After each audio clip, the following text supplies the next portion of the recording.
So he has a dream.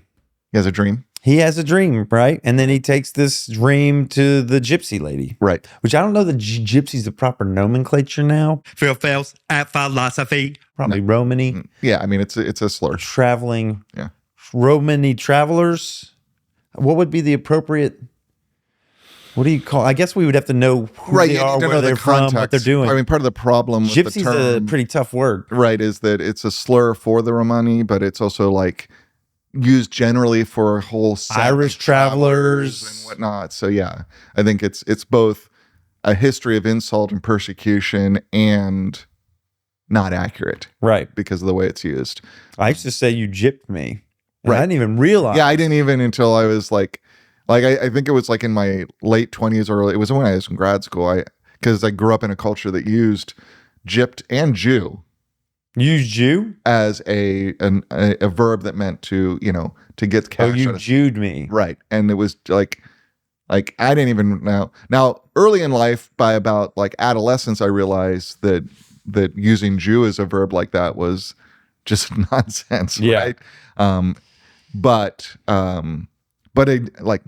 my childhood was, I mean, I grew up in a Klan town. So Yeah. my childhood was people using terminology like that all the time, but I didn't realize it with gypped until, I remember a moment just being like, wait, and then confirm. That means gypsy. Right. So what are we doing? Yeah. But so he goes to this classic figure of someone on the margins of society, right, from kind of shaman mainstream type European society, that then who knows about things that are weird because they're on the margins of your society. palm reader, your fortune teller. I can build the whole caravan in my mind right now. Right. And yeah. And she wasn't going to pay her. He'd have the money to pay her, right? Right. And that's why she was like, just give me 10% of whatever you find. Right. Which is an interesting hook because, like, if you say that as a soothsayer, you make it all the more real. Like you're saying, hey, give me 10% of what you get. Then that communicates to you, oh, they believe in this. This is, yeah. They want that money back. But she even explains to him, like, either, when I see things, sometimes they're real, sometimes they're not.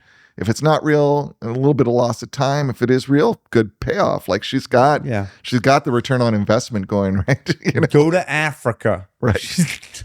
Like go to Egypt, see the pyramids. That's what you got to do. Yeah. There's treasure there for you. And he's like, fair enough. Let's go. She's just this agent of chaos, traveling through Spain, sending young boys off on journeys when they should stay home and take care of sheep. Yeah. Yeah. And she's like, get out of here. I got other stuff to do. Right, You're not paying me anything. Right. Like, exactly. She's quick about it. Right. But then he meets the next guy. The older guy. He meets a female soothsayer or a female kind of wizardy person, and then a male wizardy person. And they both want different things. One's like, I'll take 10%. And the other one's like, hey, if I took a percentage of it, it would take away your desire to go get it because you'd realize that it wouldn't all be yours. Right. So you got to give me them sheep money. Yeah. You got to sell your sheep. I want it up front. Right. Yeah. I do find myself pondering these two figures. There's the male-female dichotomy between the two figures. And one was a king. Well, and the king of Salem, he's a biblical figure. Yeah. Right. So he is this biblical figure who comes back in a lot of Jewish folklore and even Christian folklore as kind of a figure who appears later and is this kind of like mystical figure who comes with ancient biblical wisdom. So this comes with a backstory for him, right? For it being that particular king, right? And for a reader who knows that backstory, right? I didn't know that backstory, so it didn't grab me. So there's a level at which you've got this kind of figure who's embedded in, if you're thinking of this from, I mean, he's Brazilian, but he's looking at this from a sort of Andalusian perspective, kind of Western European perspective.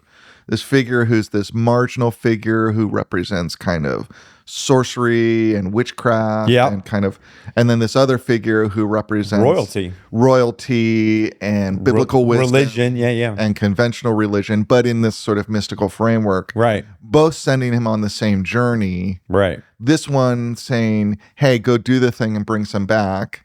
This one's saying, "Give me something up front." It's an interesting kind of like to some extent, like the soothsayer. She's demanding less of him, because right? she's being more honest. Like, this may or may not work out. If it works out, I should have some goods. Whereas the king of Salem is like, yeah, he's got this narrative of like, oh, you wouldn't have motivation if you're given it, if it went all, but really he's saying, give me some of that good cash from the sheep right now. Right. Sell the sheep. You're going to have to sell the sheep anyway. Right. Yeah. I've thought about those two characters and wondered like what the importance of them were.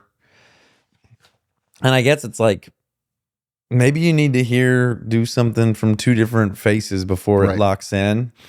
Like the soothsayer, she's the first one that says like, yeah, that's a good idea. Mm-hmm. And then the king, he's the second one. And that's like, okay, well, this makes sense to me. Right. Let's go. Right. And he's providing the step, right? Yeah. He's basically saying, you're going to have to sell the sheep. I want 10% of that. That's the first step. And then once he sells the sheep, he's at the point of no return. Right. Because he can't be a shepherd anymore. It's like when you quit your job. Right. You can't be a shepherd anymore. Right. You've burned a bridge in order to make things move forward. Yeah. You can't go back. Right. Yeah. And that's a scary place and decision to make. Right. You're stepping into uncertainty. Right.